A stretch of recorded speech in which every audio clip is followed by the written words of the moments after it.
All right, you loyal listeners. Welcome to another episode of Agents Influence Podcast, conversations with me, Jason Cass, and we also have another person who has a gorgeous, wonderful first name, also by the name of Jason Cutter. He even steals the same last name first letter as me, but then he goes off on his own like you'll realize Jason does after everything like that. So once again, now here's something I want to do, loyal listeners, because I did not do this with Jason in the green room. Jason does not know what I'm doing right now, but I've been waiting to do this, okay? When I was in high school, when I was in school, every class I was in had 6 Jasons in it. Jason, am I right about that? So Absolutely. Absolutely. Everyone had 6 frickin' Jasons in it. It was the weirdest thing. And I really didn't notice it, right? I'm little, and I'm going through school, and I get out in life, and I start to realize in my 20s and 30s that I don't ever run into any Jasons. Like, never, ever do I run into any Jasons. And so I've given this a lot of thought over the years, and I'm like, why in the hell were there 3, 4, 10 in every class, but now I can't hardly run into them? And here's my theory. Every Jason, not everyone, right? But we're going to say 90% of them were born between the age, they are today, the age 37 or 38 to 46 or 48, or 46 to 47. Jason, you have not told me. How old are you? 46. 46. I'm telling you. Jason, you got to check this out, dude. I mean, everybody I asked, they're either between 37, 38 and 46, 47. It's like everybody and their brother. So I was talking to this guy the other day, and I brought this up. His name was Jason. And he said that it had to do with, oh, my God, I can't believe it now. There was a movie back in the day, and we're not talking about Friday the 13th, Jason Voorhees, because when I brought that up, he explained to me that it was actually his mother who was actually the killer in the first one, and you didn't know it was Jason until later. So I thought, shit, this guy knows his stuff, right? But he started telling me there was another, like, fantasy show or space show or something where there was these Jason, and he was like a main character, and they said and it was in the 70s, and they said that, or maybe the 60s or 70s, and every Jason going forward was that, but then it fell apart in the middle 80s. Before I get into this, I want to introduce Mr. Jason Cutter. Jason, welcome to the podcast. Thanks for having me. And funny story, my experience was exactly the same in elementary school. In fact, there were so many Jason and Jason C's that starting in junior high and above, I just went by Cutter, my last name. And my high school friends still call me Cutter. I don't know if they know what my first name is, but Jason. They just call me Cutter. Jason. It's crazy. Jason. My friends don't even know my name's Jason. They call me Cass. I swear to God. I swear to God. I once had a birthday party in elementary school where there was 3 Jasons, and 2 of them were Jason C's and 2 Johns. You couldn't even just say J in a room. Dude, I swear. And so I just now thought of this when I was getting ready to announce your name. I'm like, oh my God, he's a Jason. I'm going to put myself on the spot and see if he really was. And he's 46. I tell you what, I met a Jason one time that was 49. That was about a year ago. I asked all Jasons when they're born because I have this theory, and I've only had one that has been out. He was like 49 or something. I'm like, your mom was probably the first one that was watching that show, got pregnant, and said, I'm going to name him Jason. You know what I mean? But really wild. And then Jason on the other side, do you run into many Jasons out there in the world? I don't, and it's a weird theory thinking about the fact that we both went to school with like 9 Jasons, and then everyone's scattered out in the world and populated the world, but you never really see anybody. You know, the funny thing that I get constantly is I say my name to somebody, usually someone older, like maybe like a grandma age, and they're like, oh, my son's name is Jason, or I have a nephew named Jason. I'm like, do you like him? And that's always my answer, my instant response. I'm like, of course. I'm like, okay, good, right? I'm like, okay, if you don't like him, then I'll change my name. Right. And Jason, here's the thing, bro. Next time someone says, hey, I got a so-and-so named Jason or whatever, just ask him. Hey, by the way, how old is Jason? I'm just asking. Yeah. I swear, it's something I do every time. So I guess because of this 8, 9, 10 years, Jason was famous. I mean, was massively famous. Might have been one of the most famous names in the course of 10 years, right? And then they stopped with the name Jason. No one started naming him, and then we just spread out across the world. And yeah, now we just see each other one and over. Just found out the other day that in Canada, there's a famous home improvement, like home remodeling guy on TV, and his name is Jason Cass, C-A-S-S. What? Yeah. What? I'm like, have you ever met anybody that's your own name? No. I want to. No, absolutely. I want to shake Jason Cass's hand. I just think that would be crazy. I think the universe will implode if the two Jason Casses meet in person. Like, it's just not meant to be. Think about it, though. That word Cutter is always in your head. So for you to put your hand out and say, hey, how are you doing, Jason Cutter? That would be, like, weird, wouldn't it?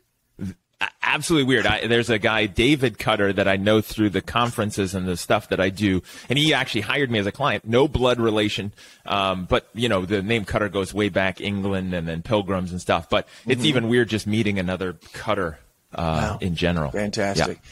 Well, here we go, Jason. So, loyal listeners, I hope you appreciate that, but I threw it out there, and sure enough, I was right. He's 46 years old, fell right within it. Yeah, and I'm 44. So good job. You should work at a carnival or some kind of sideshow, guessing ages of people. I don't know how far it'd get me. I mean, if people say that they listen to this podcast, this is already a carnival sideshow. So, I mean, you just never know. Jason, welcome to the podcast, man. I greatly appreciate having you. I apologize. I put away my cell phone, loyal listeners. How I found out Jason ran out to him there out in the LinkedIn sphere. And as you guys know, loyal listeners know that I'm always like finding people. I save them, put them aside, say, hey, maybe this would be good. I didn't put him aside. I actually reached out to him directly. Because one of the things I like about Jason is you're going to find out he's got some books out there. He does all kinds of stuff. But here was one thing that got me. Inside his LinkedIn profile, please go look it out. It's Jason Cutter, C-U-T-T-E-R. He's 46 years old. Jason, he is the sales success mindset and scalability expert.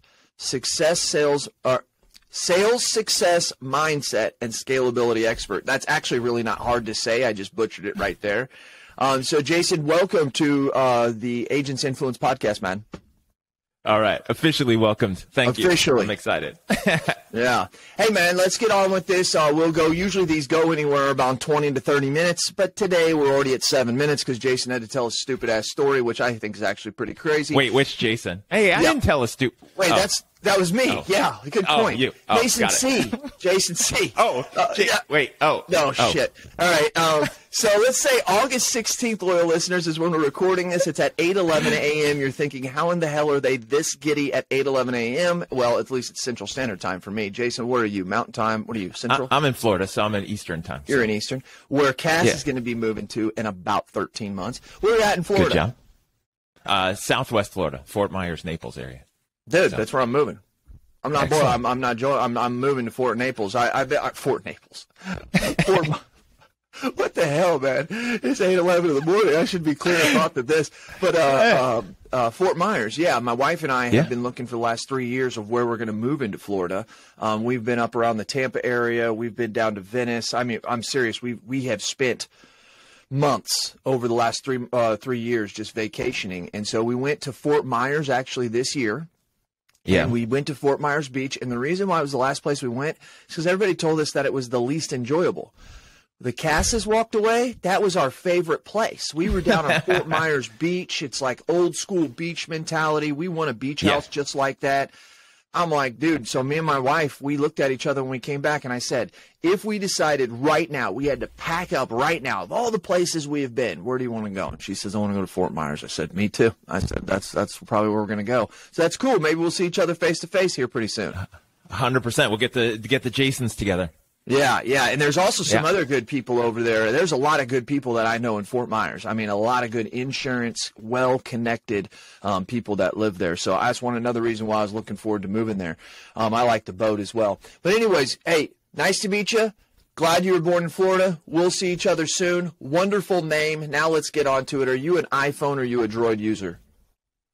I'm an Android user. I feel like there's a right answer. Attaboy. And his name's Jason. I feel like Jasons are just different in general. I'm going to start seeing if Jasons are Droid users. God damn it, I got a new thing I'm going to figure out. Add that to your survey.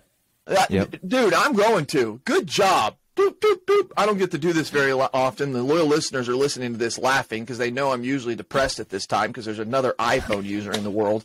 But okay, we got a Droid user. Fantastic. Jason, I actually have a client right now who's mad at me because I don't have an iPhone, so his message colors look different, like when he texts me and stuff, and he doesn't like that. And I told him, I said, well, if you hire me for a long-term engagement and pay me more, I will buy an iPhone just for you. I'll probably have 2 phones, but I will buy one if that makes you happy. Totally. They do. My iPhone buddies hate that too. When I text them, they're like, "Dude, what the hell?" I'm like, "Man, looks normal on my side. I don't know what the hell's wrong with you guys. You must not play well with others." Hey, do you love to win or do you hate to lose? You know, somebody asked me that once before, and that's a tough one because I'm kind of in the middle. I love to win. Usually it happens just because I'm good at something. I don't hate to lose if I'm not good and somebody's better than me. If I lose because of my own stupidity or choices, then that's on me, and I hate that part. That makes sense. If someone's just better at something than me, then I deserve it. Like I'm good either way, right? So that makes sense. No, it makes total sense. Yeah. That's good. I like that. I like that a lot. 2 things in the world we believe got you to where you are here in the world. At AI, we believe that 2 things: sales or God, I'm telling you what, loyal listeners are listening to this. They're saying, Jason, have you done a podcast recently? Actually, I haven't. I've been on vacation for the last week and a half, or month and a half. Can't even say how long I've been gone. Year, week, month, whatever. Just something. I don't know. Anyways, loyal listeners, I'm here. Okay, and this is going to be a good show. 2 things we believe got you to where you are here: sales or skill or luck. My God, which one do you think has been a bigger Loyal listeners, I don't know what the hell's going on with my voice and my speaking or whatever. I woke up this morning like at 5 o'clock and I said to myself, I feel better than I have in the last couple weeks. I really said it to myself. Now I just can't talk. That's all right. I'll carry the show for you, Jason. Skill or luck? What has been a bigger factor in your life that's got you to where you are today? Man, I don't like either one of those as the option. I would say skill for sure. I mean, there's always luck, but I don't think it's luck. I think, the harder you work, the luckier you get. I think it's embracing the skills and strengths, and then just, a blind squirrel finds a nut enough if you just work on it hard enough, I guess. It really is. It's a tough one. For some people, it is skill. Some people, it's luck. Some people, it's flat out luck. Some people will deny luck and say it's 100% skill. So everybody's different. Take us back to... It's not 100% skill, and it's definitely not 100% lucky, because if you look at my life and my windy path, it has not been full of luck. Not good one.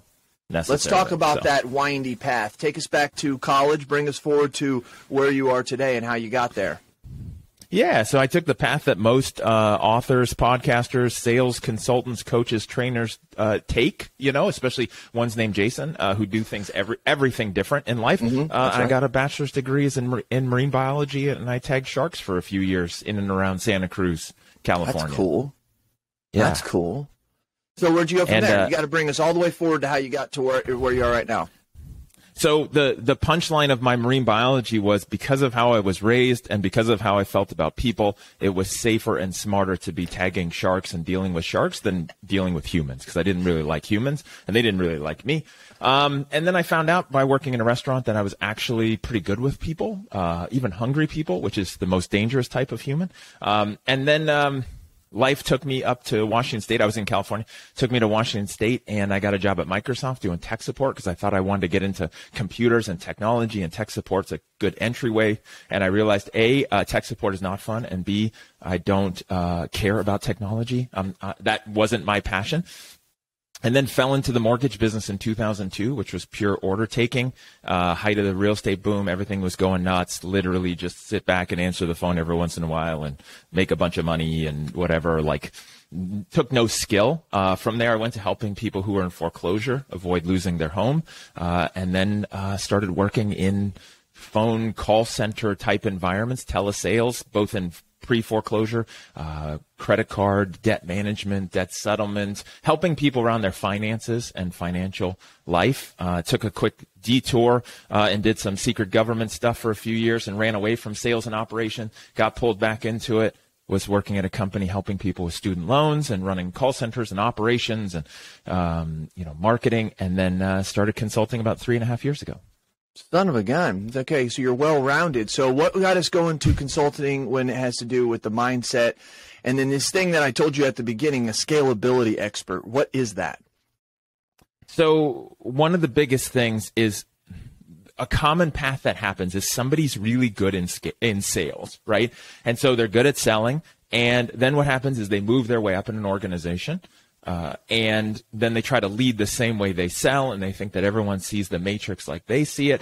And salespeople inherently aren't big on systems, processes, structure. They just think, hey, get me in front of enough people, let me play the numbers game, and I'll make enough money and sell people. That's exactly which is great if you want to play a solo game and it's all about you and you think that's going to work, but I promise you will never be fully successful, even as an individual contributor, like we're talking about insurance or financial service or anything like that, if that's the game you play, because it's going to be so feast or famine, right? That's like waking up every day, going out of your cave 100,000 years ago and thinking, all right, I'm so good at hunting, I'm just going to go hunt something. And sometimes you win, sometimes you lose, right? And you lose long enough and you die.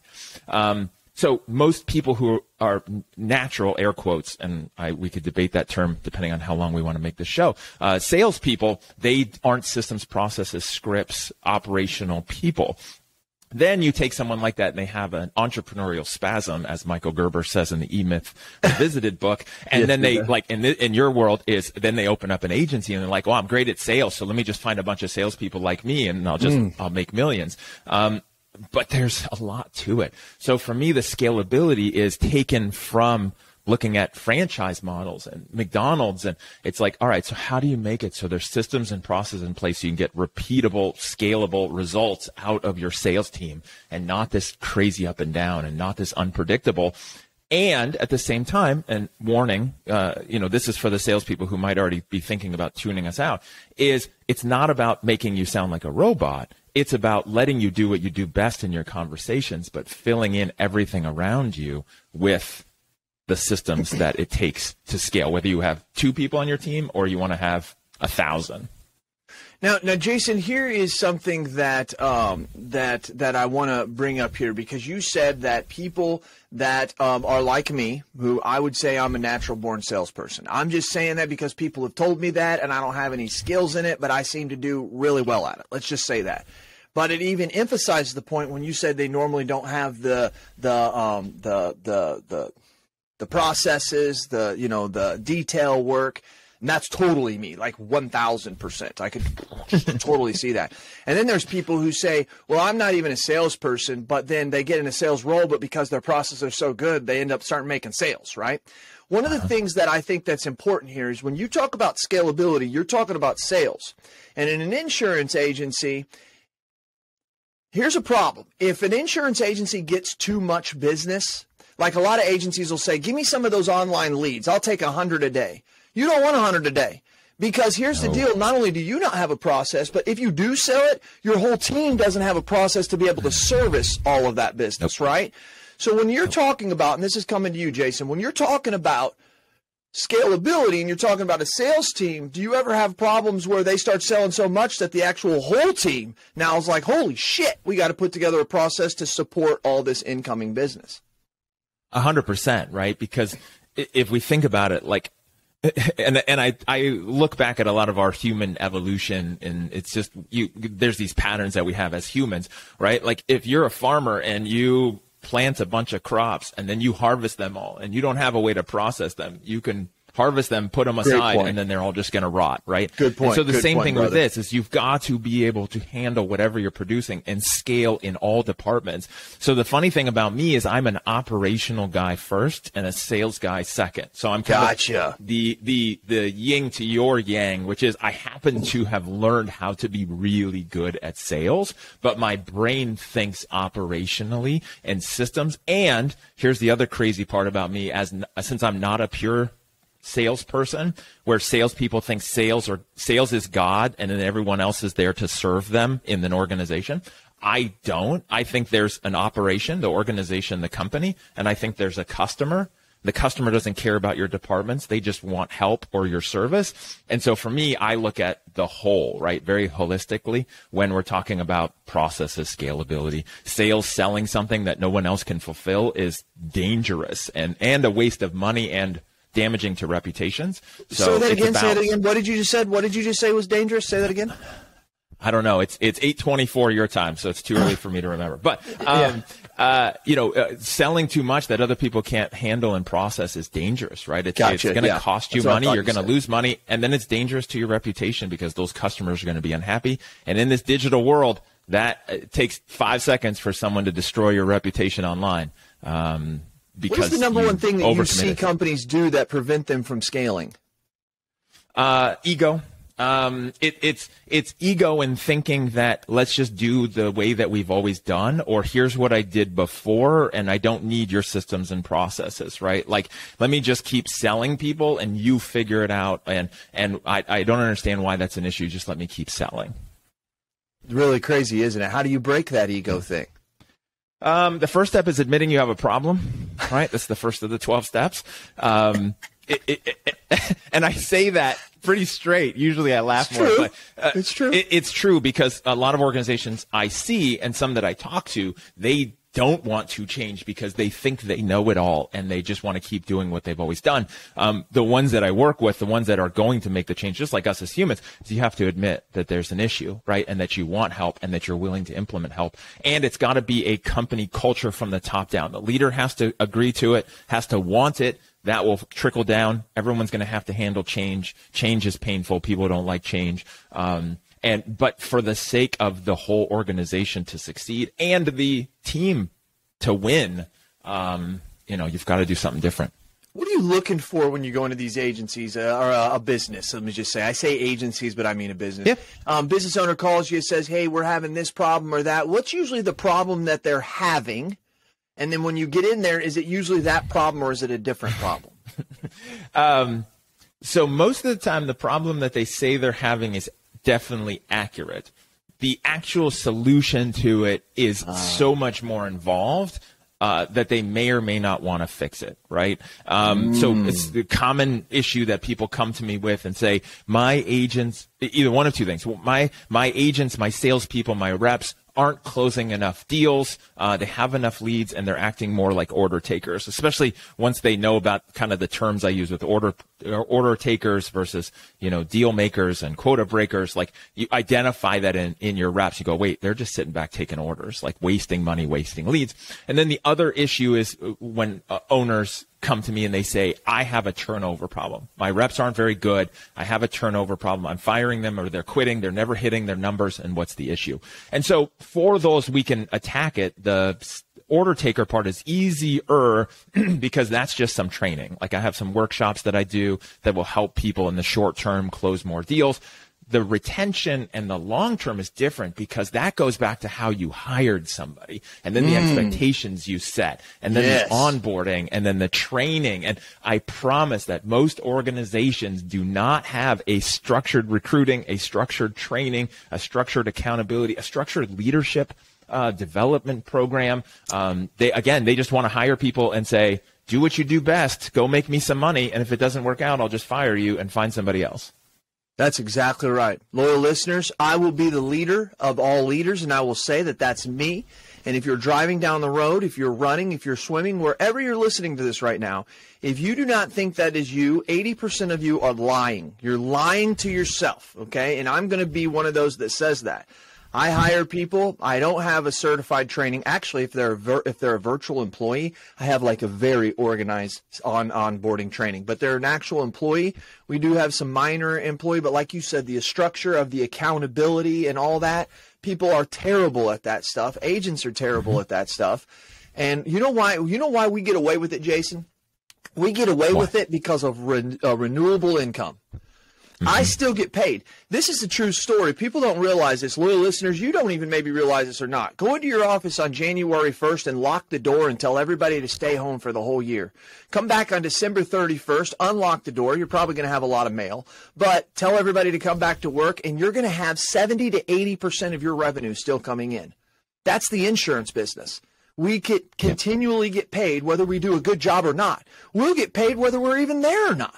And that right there is what allows a lot of independent agents and professionals, Jason, to cheat and to think that they're these great business owners because they lead these organizations. And it's like, no, man, if you were selling shoes and you had to sell the next product, you've been out of here. You know what I mean? Do you find that a lot in other industries? I do. When there's a monthly subscription renewable, there is some aspect to that. For sure. I once worked at a company where it was mostly reoccurring revenue as a monthly subscription model. And the owner and I even debated it for about a month of firing all the salespeople, about 110 of them, canceling all of the marketing. And then I calculated how long it would take to completely drain out the monthly renewables at the retention rate and attrition rate, right? And it was going to be like 4.5 years. And he's like, well, if I fire everyone and stop marketing and just keep operations, I would save $2 million a month. What do you think? And I'm like, I'm good either way. Salespeople are difficult. Like, I could go either way. Like I said, I am a sales guy, but again, you know, I'm a business guy and an operations guy. Wow. I can save $2 million a month and I'll be able to run out for 4 years. We're firing these people right now. So, right wow.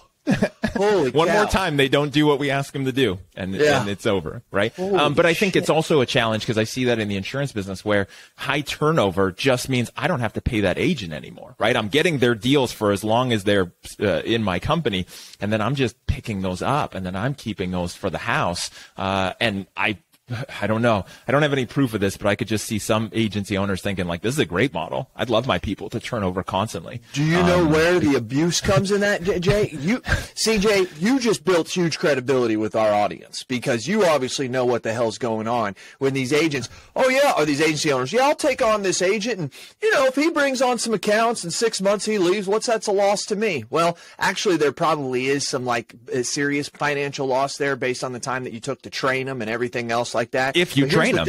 Yeah, if you train them. But here's the thing I want to talk about. Here's the rude thing. Kelly Donahue Piro, loyal listeners, pointed this out at BrainShare last year in San Antonio. She said one of the biggest crimes is when an agent leaves, the agency producer or the agency owner will then give it to the CSR, who's usually a woman, and say, hey, here you go, you're in charge of that book now, but doesn't pay them any commission. Mm-hmm. The male, who's usually a male, usually is getting paid 20, 30, 40, 50%. He leaves, gets given to the CSR, who's usually a woman, and she doesn't get anything. I had never thought of that, Jason, and until that was brought up at this thing, and I'm like, this Kelly Donahue Piro is a consultant who deals, and she's works with CSRs a lot. I'll never do that again. If a producer leaves in my office, we're going to assign it to an account manager, and that account manager will get commission off of it. Now, they're not going to get as much as they normally would because there's other operations and stuff, and they're getting paid already a salary. But there would be some compensation there. Ever thought of that? That was new to me in my ears. No, it makes total sense, and it's the way it should go. And when that's done and the pay is done correctly to that account manager, to somebody who's going to manage that book, obviously if you've got a salary, then you want to make sure that, you know, it's above and beyond, not, you know, the same compensation that a commission only type of agent or salesperson would have. But then that would shift that agency owner, that company owner to go, wait a second, like this is still costing me if that person leaves. I'd prefer them to not leave and then have to raise somebody else brand new. But most likely the kind of company who would do that, like what you're talking about and what you want to institute on your side, that owner actually cares enough to invest in people in the first time instead of, you know, churning and burning people. So yeah, Jason, that's a people crazy know one. They have issues. They're driving down the road. They're running. They're listening to this, and they know. They're like, Cass is right. My accountability's terrible. This is all the stuff Billy Williams teaches about how no one, you know, spot checks anybody or anything like that. They reach out to you, Jason, and they say, Jason, I got this issue, but it's probably not as bad. They give you all this. So where do you start? If someone's literally, seriously, Jason, if someone's listening to you and they want to reach out to you, they're probably thinking to themselves, like, where does this dude start? Where do you go from there? So it really depends. So sometimes I have companies that come to me that become clients. They know exactly where the issue is. and we know exactly where to point the barrels of the gun, and go like, all right, we need some sales training. We need to fix this. We need to fix that. Like, we have a punch list going into it. Most of the time, though, when companies come to me and we start off our relationship, I start with a gap analysis, which is basically, think of a very invasive medical exam, looking into everything and checking everything. What do you have? Now, here's the thing, and this is where sometimes owners get a little worried or freaked out in the beginning, is I give them the list and I say, do you have all of this? And then they go, I don't have any of this. And it's like, okay, at least now we know, right? Now we have a starting point. All right, so send me your scripts, your training, your recruiting, your onboarding, your mission, vision, values. Send me what you do for leadership development, ongoing educate. Like, I just, what about your call recordings, your meeting recordings, your documents? Like, and they're just like, I have this one Indeed job posting. And then I'm like, okay, sounds good.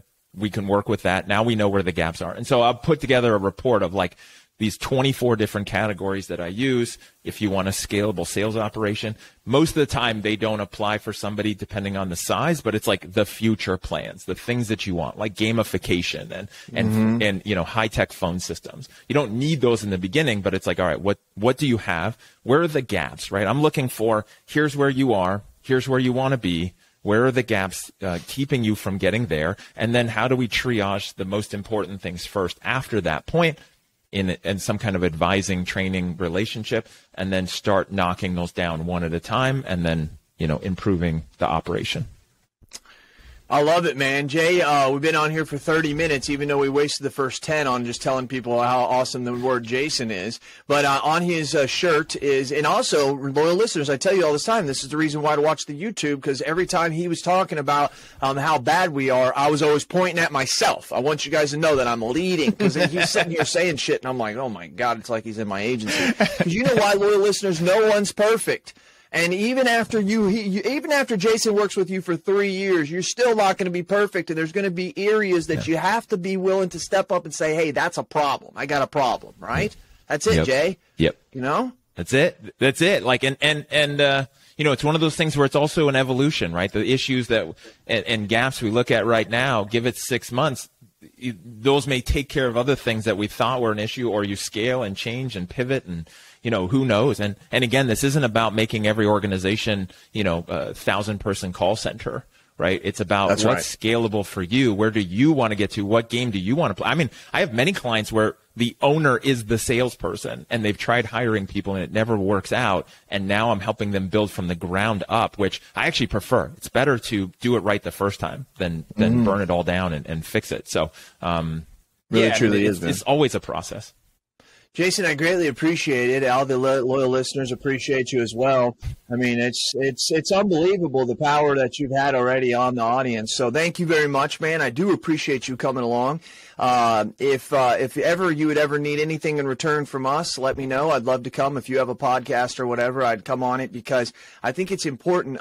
The reason why I really like Jason, what we just discussed, and loyal listeners, I hope you got it, is there was a couple times I would throw things out there questions to him, and normal consultants are like, well, and not that they're wrong, they'll give us a vanilla of business, right? Jason, you were actually able to speak our terminology, and it wasn't even speaking our terminology, it was actually knowing that the way agency owners actually are was pretty impressive. So good for you, man. Appreciate you.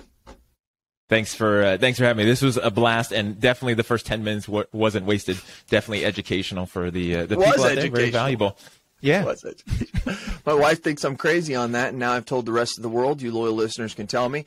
Hey, my name is Jason Cass, as you always know. I love to do what I do because I do it for you. Bringing people like Jason on is what I do. I've continued to look out there, and I'm always trying to look for the things that are going to make you better, and I know that Jason Cutter is one of them. Remember, I do what I do because I do it for you. Tell me your thoughts and tell me your ideas, and I'm going to tell the world what you have to say. This has been Cass. He's Cutter, and we're out.